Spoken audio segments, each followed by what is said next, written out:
Shalom, Jemaat Gereja Kemah Injil Indonesia Jajar.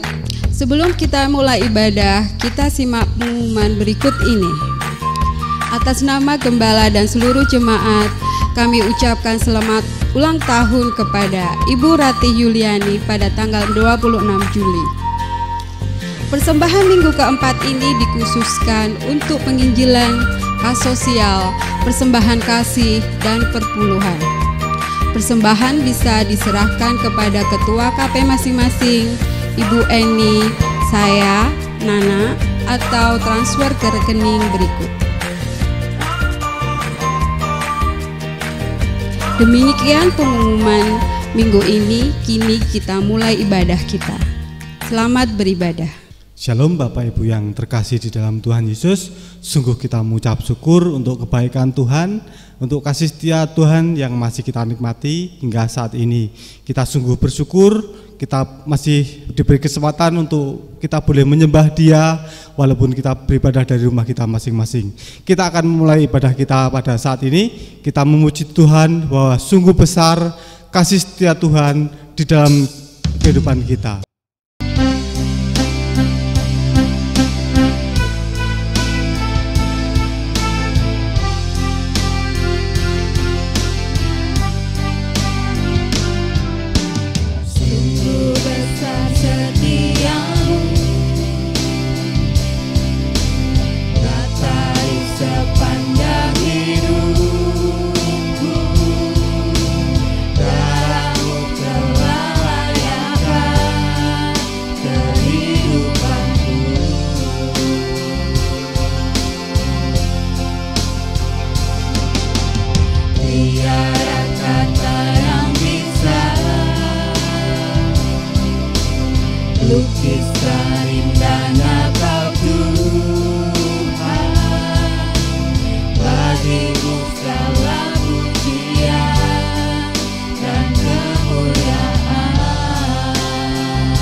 Sungguh besar setiamu Tuhan, nyata di sepanjang hidupku. Sungguh besar setiamu, nyata di sepanjang hidupku. Darahmu telah layakkan kehidupanku.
Baik, kita mengawali renungan firman Tuhan dengan berdoa. Kita berdoa. Ya Tuhan, kami sungguh bersyukur kami masih diberikan kesempatan untuk kembali menikmati isi hati-Mu, yaitu firman-Mu Tuhan.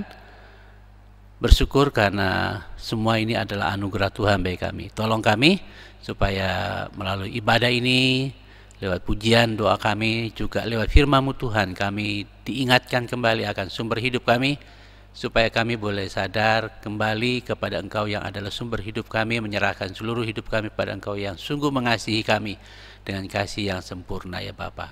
Berkati kami, berbicara kepada kami, katakan apa yang Bapa mau katakan kepada kami dalam ibadah ini maupun lewat firman-Mu Bapa. Dalam nama Tuhan Yesus kami berdoa dan mengucap syukur. Amin.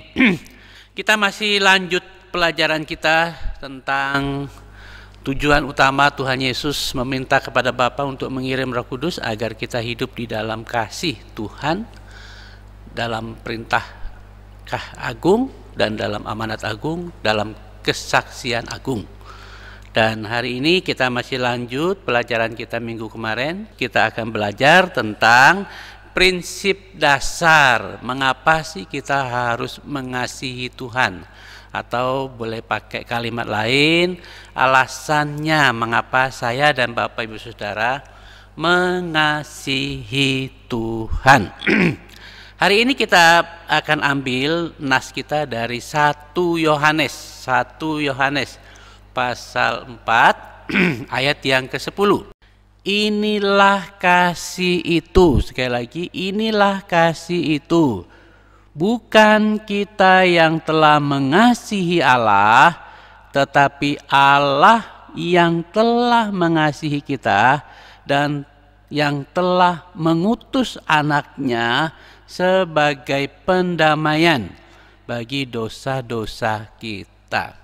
Nah, berdasarkan nas yang di atas ini, jemaat Tuhan yang baru saja kita baca, saya ingin kita menyimak judul atau topik supaya kita bisa ingat adalah alasan atau prinsip dasar mengapa kita perlu mengasihi Tuhan dengan sungguh-sungguh. Selama ini Bapak Ibu Saudara mungkin sering sekali mendengar firman Tuhan, mendengar khotbah tentang bagaimana kita mengasihi Tuhan dengan sungguh-sungguh ya.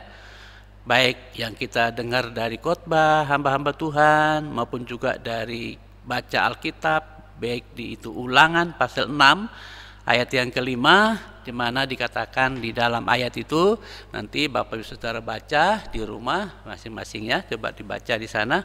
Ulangan 6 ayat 5, Tuhan memerintahkan supaya kita mengasihinya dengan sepenuh hati, dengan segenap hati, dengan segenap jiwa, dengan segenap akal budi kita untuk mengasihi Tuhan.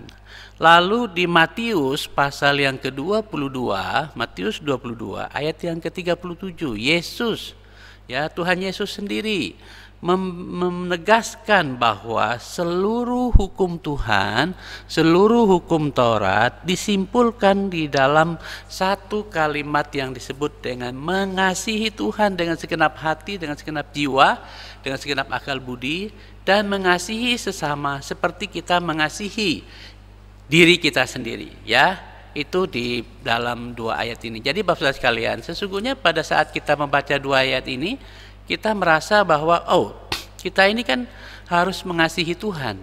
Dan karena itu khotbah-khotbah yang disampaikan, bahkan firman Tuhan menganjurkan kepada saya dan saudara sekalian sebagai anaknya supaya kita sungguh-sungguh mengasihi Tuhan, ya, mengasihi Tuhan dengan sungguh-sungguh.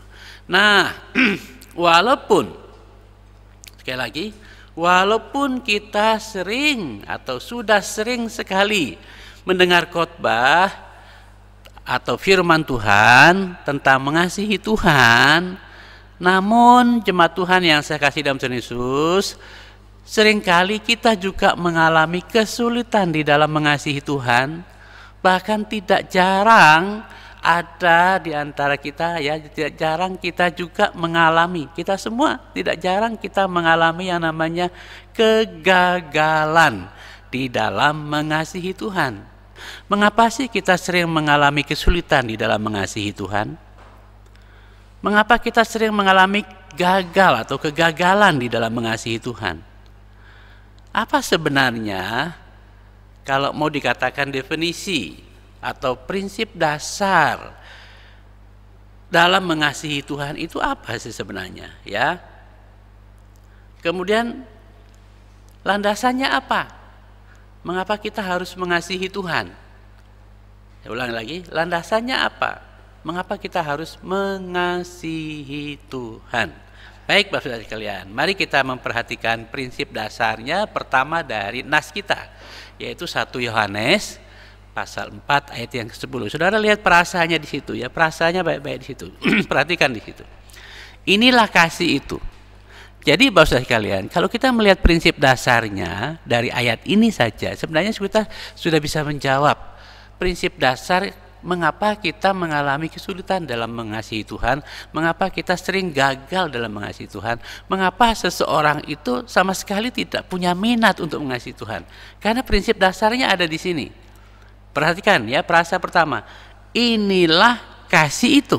Nah, kasih itu seperti apa sih sebenarnya menurut frasa ini atau firman Tuhan ini? Prinsip dasarnya itu bahwa bukan kita yang mengasihi Tuhan. Lalu siapa yang mengasihi Tuhan? Tuhanlah yang mengasihi kita. Jadi Bapak Ibu sekalian, kesulitan seseorang untuk mengasihi Tuhan hari ini karena seringkali kita merasa seolah-olah kita yang diperintahkan untuk mengasihi Tuhan. Kita tidak pernah mendapat jawaban yang benar dari Alkitab. Karena itu tadi saya katakan, mari Bapak Ibu sekalian, izinkan Alkitab menjawab kesulitan saya dan saudara sekalian. Izinkan Alkitab menjawab kegagalan-kegagalan kita di dalam mengasihi Tuhan. Supaya kita punya persepsi yang benar tentang mengapa sih kita diminta untuk mengasihi Tuhan, gitu ya. Supaya Bapak Ibu saudara kita semua termasuk saya tidak salah persepsi. Selama ini kan kita merasa bahwa waduh, kita hidup menjadi Kristen itu kita dituntut untuk mengasihi Tuhan. Sebenarnya yang benar itu adalah Bapak sekalian, bukan kita yang mengasihi Tuhan, tapi Tuhanlah yang justru mengasihi saya dan Bapak Ibu sekalian, mengasihi manusia di seluruh dunia ini. Oleh karena itu pada ayat ini sebenarnya ini tidak berbicara tentang kasih kita kepada Tuhan, bukan. Justru ayat ini berbicara tentang kasih Tuhan kepada kita. Bahwa kata yang digunakan di situ, Allah lah yang telah, ya dikatakan di sana, Allah lah yang telah mengasihi kita. Nah, kata telah mengasihi ini menunjukkan kepada saya dan Bapak sekalian bahwa ini ada sebuah kebenaran yang sudah dilakukan oleh Allah jauh sebelumnya dan lanjut secara terus-menerus sampai kepada hari. Jadi kasih Tuhan itu sama kualitasnya dengan kasih Allah, dengan pribadi Allah yang tidak pernah berubah. Ya, karena itu jemaat Tuhan yang saya kasih dalam Tuhan Yesus. Jadi jelas sekali dikatakan di bagian ini, Tuhan telah mengasihi saya dan Bapak Ibu sekalian.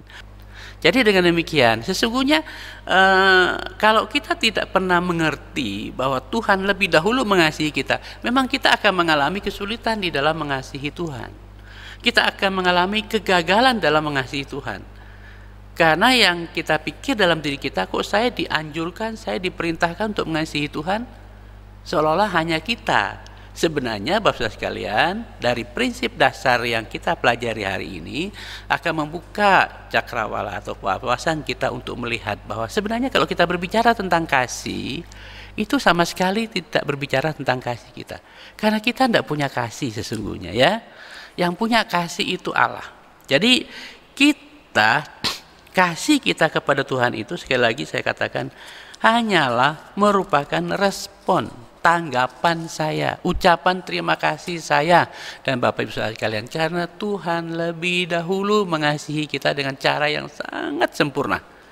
Dengan cara yang sangat sempurna. Ya. Karena itu jemaat Tuhan, kita melihat ya prinsip dasarnya. Oke ya, kita melihat prinsip dasarnya. Pertama, kita harus ingat menurut 1 Yohanes pasal 4 ayat yang ke-16, sekali lagi 1 Yohanes pasal 4 ayat yang ke-16, saya baca. Kita telah mengenal dan telah percaya akan kasih Allah kepada kita. Ya, kita mengenal akan kasih Allah kepada kita. Kita mengenal dan percaya akan kasih Allah kepada kita. Kenapa? Di ayat itu dikatakan, karena Allah adalah kasih. Atau dengan kata lain, Allah itu kasih adanya. Hakikat Allah itu kasih. Jadi atas dasar ini maka kita bisa melihat bahwa Tuhan minta kita mengasihi itu karena hakikat Allah itu kasih. Dialah yang sesungguhnya sumber kasih itu. Karena itu jemaat Tuhan, perhatikan baik-baik. Pada waktu Allah menciptakan alam semesta ini, sepenuhnya berlandaskan hakikat Allah yang maha kasih. Dan juga untuk kepentingan kasihnya. Sekali lagi, alam semesta ini diciptakan dengan segala yang ada di dalamnya, itu adalah karena kasih Allah semata. Dan karena itu jemaat Tuhan yang saya kasih dalam Tuhan Yesus, merusak tatanan Allah ini yang diciptakan oleh Allah. Sebenarnya kita sedang merusak kasih Allah. Karena seluruh wujud kasih Allah itu dicurahkan pada tatanan alam ini, semesta ini, ya, buah-buahan, ternak atau tanaman, udara, cuaca dan apa saja itu adalah wujud dari kasih Allah dan diciptakan berlandaskan kasih Allah dan demi kepentingan kasih Allah. Allah ingin mengungkapkan, mewujudkan kasihnya kepada bagian-bagian itu. Nah, karena itu kita bisa melihat itu ada cukup banyak ayat di Mazmur 86 ayat 15, 136 ayat yang ke-26, itu banyak sekali ayat-ayat yang kita bisa lihat hari ini. Tetapi Engkau ya Tuhan, Allah penyayang dan pengasih, panjang sabar dan berlimpah kasih dan setiamu. Juga di dalam Mazmur 136, bersyukurlah kepada Allah semesta langit bahwa untuk selama-lamanya kasih dan setianya. Jadi jemaat Tuhan yang saya kasih dalam Tuhan Yesus, Allah ingin menciptakan segala sesuatu ini adalah berlandaskan kasihnya demi kepentingan kasihnya juga. Demikian juga halnya dengan manusia. Pada waktu Allah menciptakan manusia sepenuhnya berlandaskan kasih Allah. Ya, karena itu kalau kita baca baik-baik di dalam Yesaya pasal 54 ayat 10, sebab biarpun gunung-gunung beranjak, bukit-bukit bergoyang, tetapi kasih setiaku tidak akan beranjak daripadamu. Jadi kasih setia Tuhan kepada kita, kepada manusia itu tidak akan beranjak. Ya. Dan perjanjian damaiku tidak akan goyang, firman Tuhan, yang mengasihi engkau. Kemudian kita juga bisa baca di Yeremia pasal yang ke-31 ayat yang ketiga. Yeremia 31 ayat yang ketiga. Dari jauh Tuhan menampakkan diri kepadanya. Lalu apa yang Tuhan katakan? Aku mengasihi engkau dengan kasih yang kekal. Sebab itu aku melanjutkan kasih setiaku kepadamu. Jadi perhatikan jelas sekali bahwa Tuhan itu adalah sumber dari kasih itu. Allah yang lebih dulu mengasihi kita. Bahkan sifat kasih Allah itu kekal dan tidak akan berhenti mengasihi saya dan sekalian. Dialah yang akan terus mengasihi dan mengasihi kita, ya. Jadi karena itu juga di Ratapan pasal 3 ayat yang ke 22, 23 saya akan baca untuk kita. Kalau itu biasa dinyanyikan lagunya itu, ya. Tak berkesudahan kasih setia Tuhan, tak habis-habisnya rahmatnya, selalu baru setiap pagi, besar kesetiaanmu. Jadi tak habis-habisnya kasih Tuhan. Tuhan itu sama seperti diri yang tidak pernah susut, tidak pernah berkurang. Kasih Tuhan juga tetap seperti itu. Dulu, hari ini, besok, sampai selamanya Tuhan kita Yesus Kristus tetap sama. Dengan demikian bahwa kasihnya pun tetap sama. Jadi atas dasar atau prinsip-prinsip inilah harusnya Bapak Ibu Saudara menyadari. Kita semua harus mulai menyadari bahwa sesungguhnya kalau kita berbicara tentang mengasihi Tuhan, itu sama sekali kita tidak bicara tentang kasih kita. Harusnya kita bicara tentang kasih Tuhan kepada saya. Ya. Demikian juga pada waktu Allah mengutus anaknya ke dunia ini, sekali lagi, pada waktu Allah mengutus anaknya ke dunia ini untuk menyelamatkan manusia, termasuk saya dan Bapak Ibu sekalian, juga sepenuhnya, sekali lagi, sepenuhnya karena berlandaskan kepada kasih Tuhan. Ya, tentu Bapak Ibu Saudara masih hafal ayat ini, yaitu Yohanes pasal 3 ayat 16. Yohanes pasal 3 ayat 16. Karena begitu besar kasih Allah akan dunia ini sehingga ia telah mengaruniakan anaknya yang tunggal supaya setiap orang yang percaya kepadanya tidak binasa melainkan beroleh hidup yang kekal. Karena begitu besar kasih Allah akan dunia, akan saya dan Bapak Ibu sekalian yang mengutus anaknya. Jadi perhatikan baik-baik. Sesungguhnya kalau kita berbicara tentang kasih, jangan kita membalikkannya. Sebenarnya Tuhanlah yang lebih dahulu mengasihi kita. Atas dasar kasihnya lah Dia mengutus anaknya ke dunia ini untuk menyelamatkan saya dan saudara sekalian, membebaskan saya dan saudara sekalian dari neraka, dari hukuman kekal, sehingga kita bisa selamat. Ya. Karena itu Bapak sekalian, ayat ini merupakan ayat yang tidak pernah saya bisa lupakan. Ada satu ayat lagi, yaitu di Roma yang nanti kita akan lihat juga ya. Dan karena itu Bapak Ibu sekalian, kalau kita baca di 1 Yohanes pasal yang keempat ayat 9 dan ke-6, 9 dan 10, saya baca ulang ya. Dan dalam hal inilah kasih Allah dinyatakan di tengah-tengah kita, yaitu bahwa Allah telah mengutus anaknya yang tunggal ke dalam dunia ini supaya kita hidup olehnya. Nah Bapak Saudara sekalian, saya bisa hidup hari ini karena kasih Tuhan. Saya bisa diberikan hidup yang kekal hari ini karena kasih Tuhan. Bapak Ibu Saudara hari ini bisa hidup karena kasih Tuhan. Bapak Ibu Saudara diberikan kehidupan kekalnya Allah yang kekal di dalam pribadi Allah itu adalah yang dimiliki dalam Yesus Kristus. Juga karena kasih Allah. Jadi harusnya kita sangat bersyukur, harusnya kita sangat berterima kasih kepada Tuhan. Karena justru kasih Tuhanlah yang hadir dalam hidup seseorang, yang memampukan orang itu mengasihi Tuhan. Oleh karena itu, jemaat Tuhan, kita perhatikan di sana bahwa karena begitu besar kasih Allah akan dunia, yang mengutus anaknya untuk menyelamatkan kita, supaya kita tidak dihukum dan diberikan hidup yang kekal. Dan bukan hanya berhenti sampai di situ. Yesus sendiri rela mati di kayu salib sepenuhnya.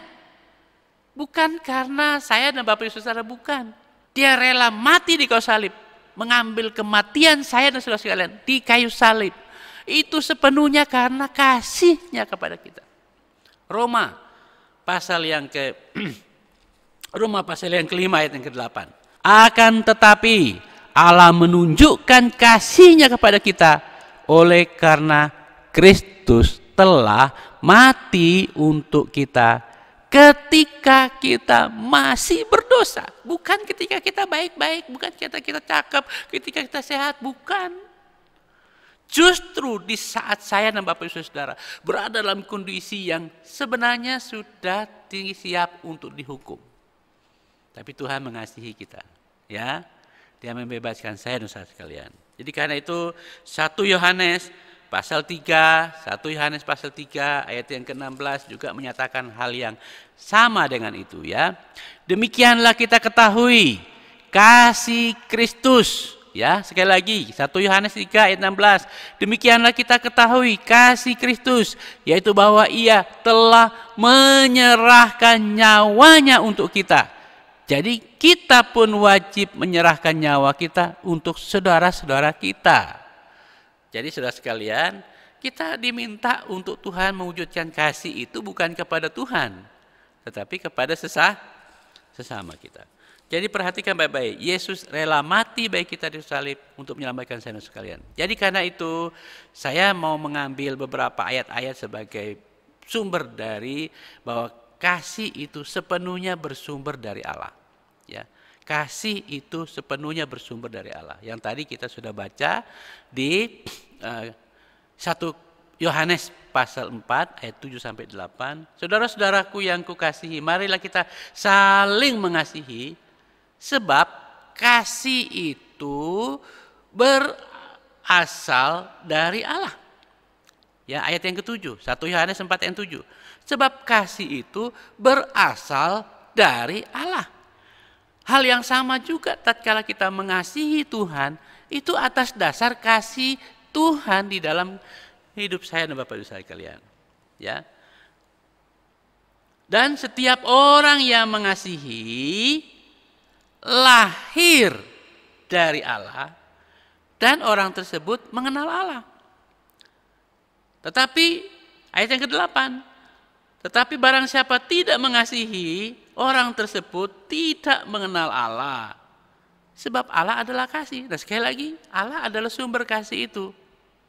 Juga di Galatia pasal 2 ayat yang ke-20, namun aku hidup, tetapi bukan lagi aku yang hidup, melainkan Kristus yang hidup di dalam aku, dan hidupku yang kuhidupi sekarang di dalam daging adalah hidup oleh iman dalam Anak Allah yang telah mengasihi aku dan yang telah menyerahkan nyawanya. Jadi kenapa kita mau mengasihi Tuhan, hidup untuk Tuhan? Karena Tuhan lebih dahulu mengasihi kita sampai Dia rela menyerahkan nyawanya untuk saya dan saudara sekalian. Jadi sumber kasih itu sepenuhnya dari Allah. 1 Yohanes juga pasal yang ketiga ayat 1, ya isinya sama, hampir mirip ya. Lihatlah betapa besarnya kasih yang dikaruniakan Bapa kepada kita, sehingga kita disebut anak-anak Allah. Dan memang kita adalah anak Allah. Kenapa? Karena itu dunia tidak mengenal kita, sebab dunia tidak mengenal Allah. Sekarang kita melihat di pasal 2 ayat yang keempat, Efesus pasal 2 ayat 4 dan 5. Tetapi Allah yang kaya dengan rahmat, oleh karena kasih-Nya yang besar yang dilimpahkannya kepada kita, telah menghidupkan kita bersama-sama dengan Kristus, sekalipun kita telah mati oleh kesalahan-kesalahan kita. Oleh kasih karunia-Nya kamu diselamatkan. Jadi jemaat Tuhan, sepenuhnya kasih itu bersumber dari Allah. Ya, bersumber dari Allah. Jadi dengan demikian, maka pada bagian prinsip dasar mengapa sih kita harus mengasihi Tuhan itu, ialah bahwa Tuhanlah yang sumber kasih itu. Oleh karena itu, jemaat Tuhan yang saya kasihi Tuhan Yesus, Tuhan Yesus mengasihi kita tanpa syarat. Sekali lagi, Tuhan Yesus mengasihi saya dan Bapak Ibu Saudara tanpa syarat. Tidak melihat rupa kita, tidak melihat siapa kita, tidak melihat latar belakang kita, tidak melihat pendidikan kita, tidak melihat kedudukan kita, tidak melihat kekayaan kita, tidak melihat status sosial kita, tidak. Dia mengasihi kita tanpa syarat. Dan Tuhan Yesus mengasihi kita dengan seluruh keberadaannya. Ya, mengasihi kita dengan seluruh keberadaannya sampai Dia sudah rela mati di kayu salib itu adalah seluruh keberadaannya. Ini bukan tanggung-tanggung, bukan setengah-setengah. Karena itu kemarin kalau kita belajar kemarin itu, kalau lihat orang membalas kasih Tuhan setengah-setengah, suam-suam kuku, tapi Tuhan merasa, aduh mau muntah aku melihat itu. Kenapa? Kecewa Tuhan. Tuhan sudah memberikan seluruh hidupnya, seluruh keberadaannya bagi kita, tapi kita menanggapinya, meresponinya hanya dengan sedikit, dengan setengah-setengah. Aduh, Tuhan itu sedih. Bapak Ibu Saudara sekalian, Bapak Ibu Saudara telah all out mengasihi seseorang, Tapi orangnya meresponi saudara dengan cuma 1/4 atau setengah-setengah. Bagaimana perasaan Bapak Ibu Saudara sekalian? Untung Tuhan kita itu tidak seperti kita mudah marah, ya, mudah kecewa. Tapi dia sedih, sampai dia memberikan gambaran seperti yang kita belajar minggu kemarin. Seolah-olah, aduh, rasanya ada sesuatu benda yang sangat memuakkan dia sampai mau muntah.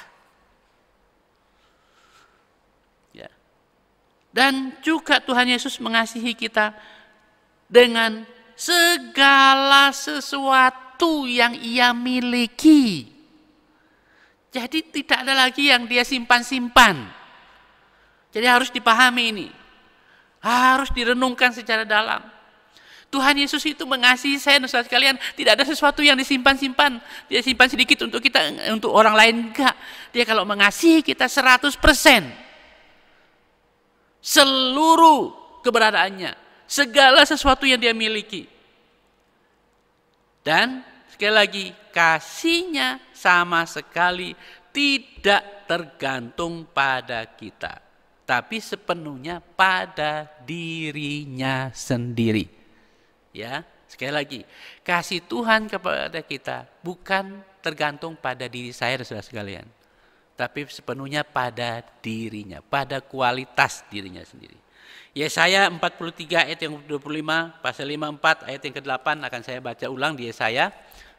Aku, ayat 25,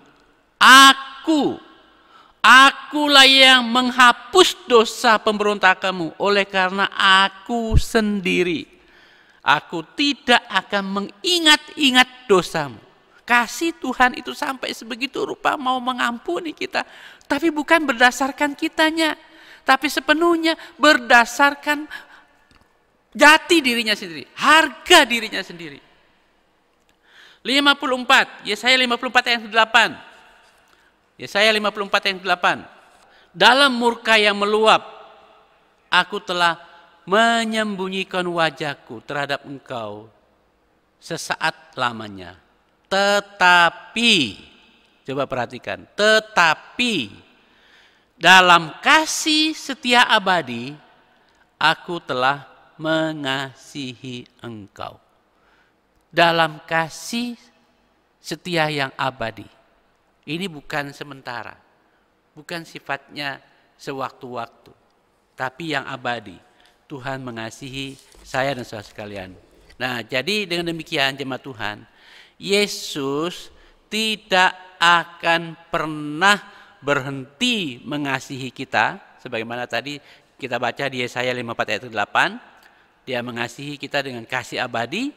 Kemudian di Yeremia pasal yang ke-31 ayat 3, dia mengasihi kita dengan kasih yang kekal. Ini menunjukkan bahwa Tuhan Yesus tidak akan pernah berhenti mengasihi saya dan saudara sekalian. Saya dan Bapak Ibu Saudara boleh gagal mengasihi dia, boleh tidak mengasihi dia, tapi dia tetap mengasihi saya dan saudara sekalian. Ya. Nah, pertanyaannya untuk kita hari ini adalah, kalau demikian, sesungguhnya di mana sih letak kesulitan kita mengasihi Tuhan? Di mana letak kegagalan kita di dalam mengasihi Tuhan? Sebenarnya pertama, saudara sekalian,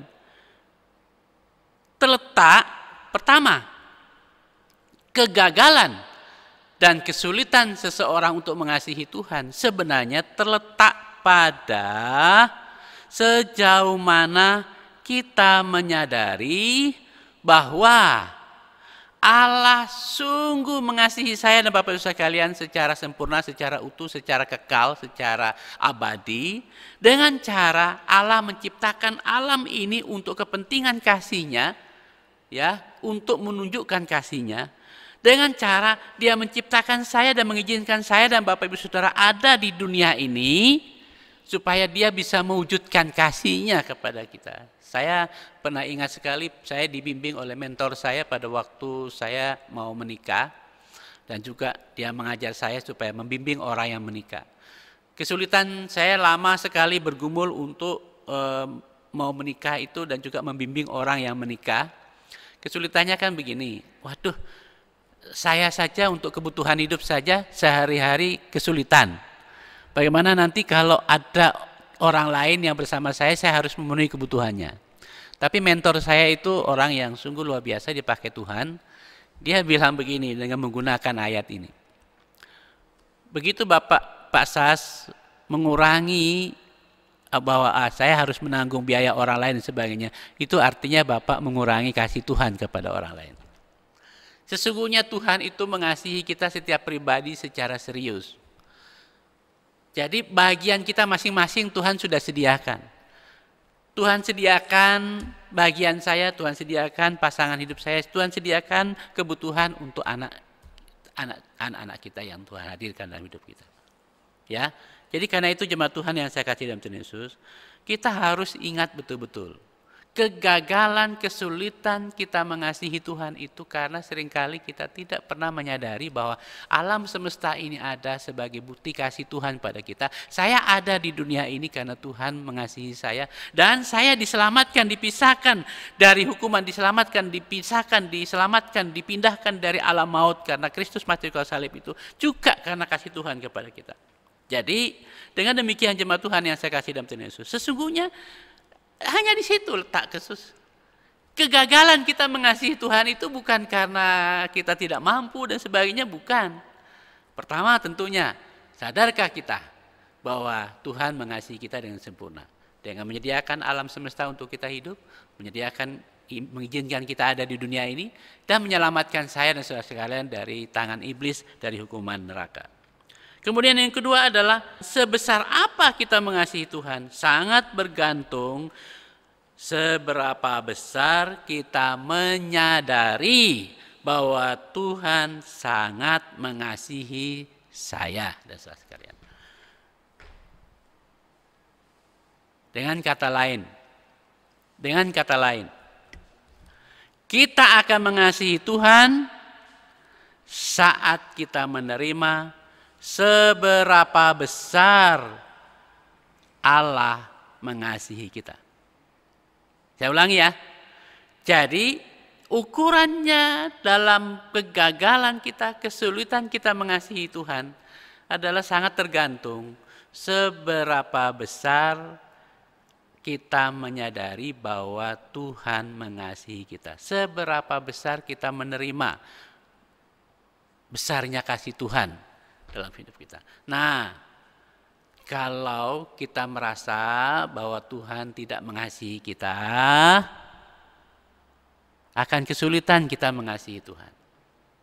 Kalau kita merasa Tuhan kecil sekali mengasihi saya, ya kecil juga kasih kita kepada Tuhan.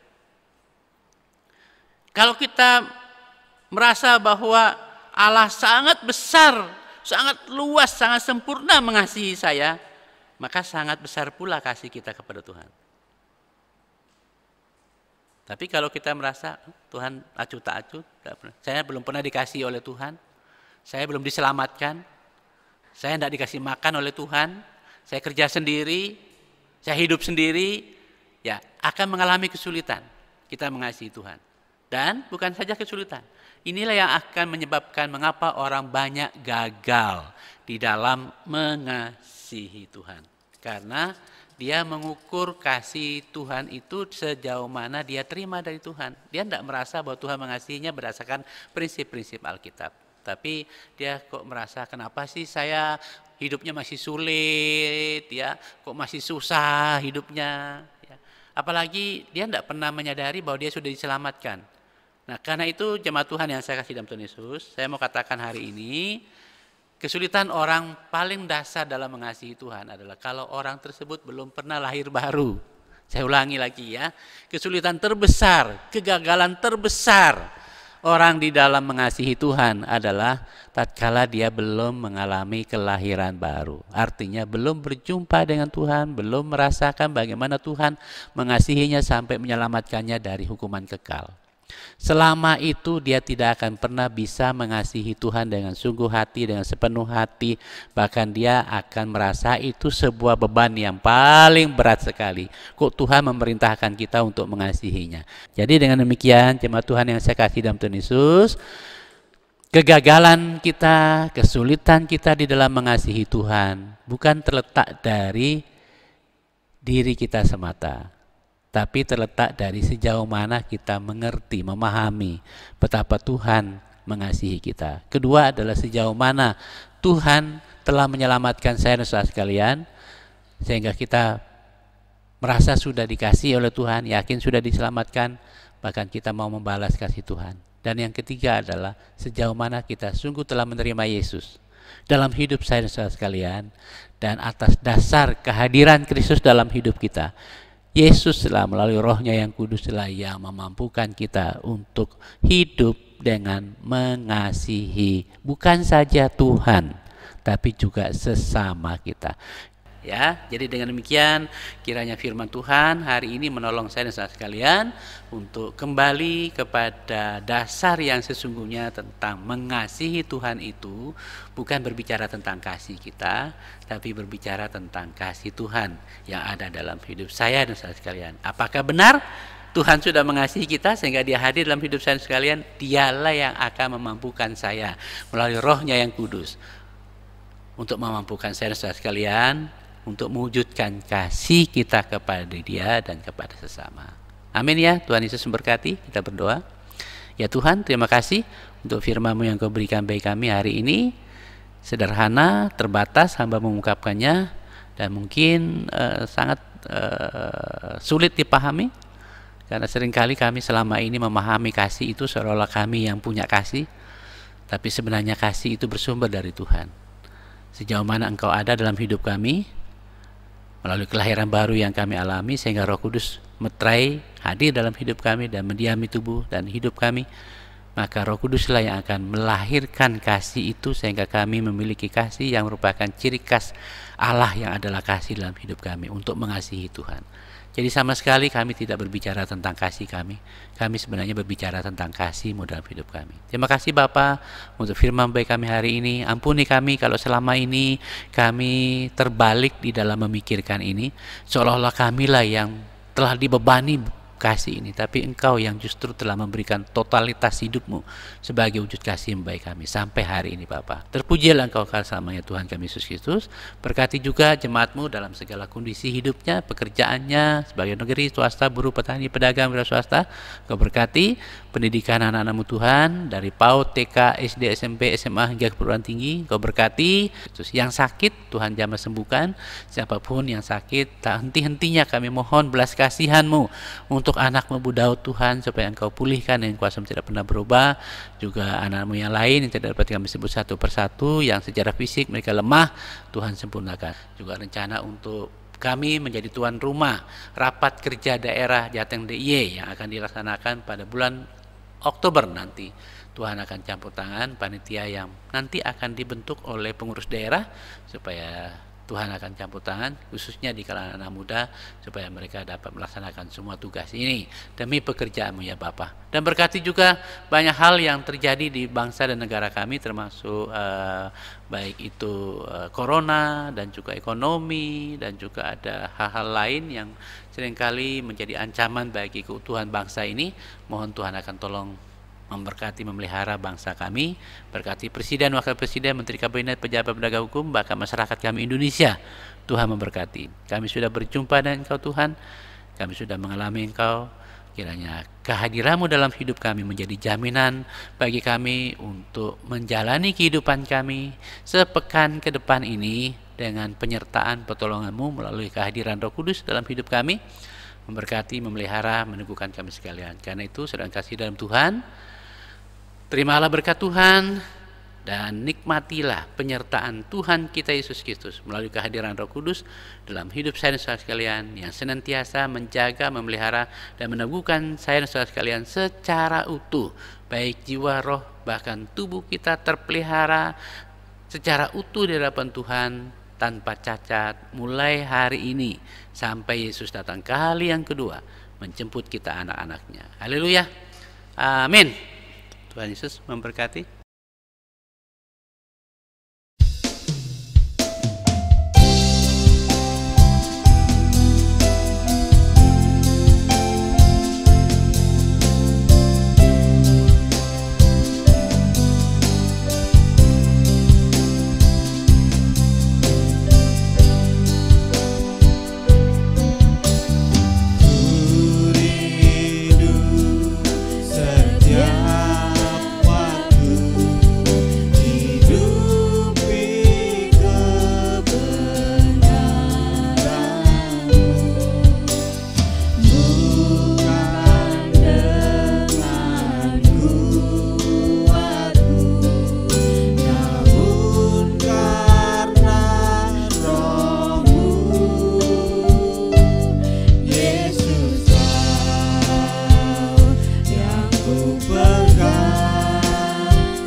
kita selesai.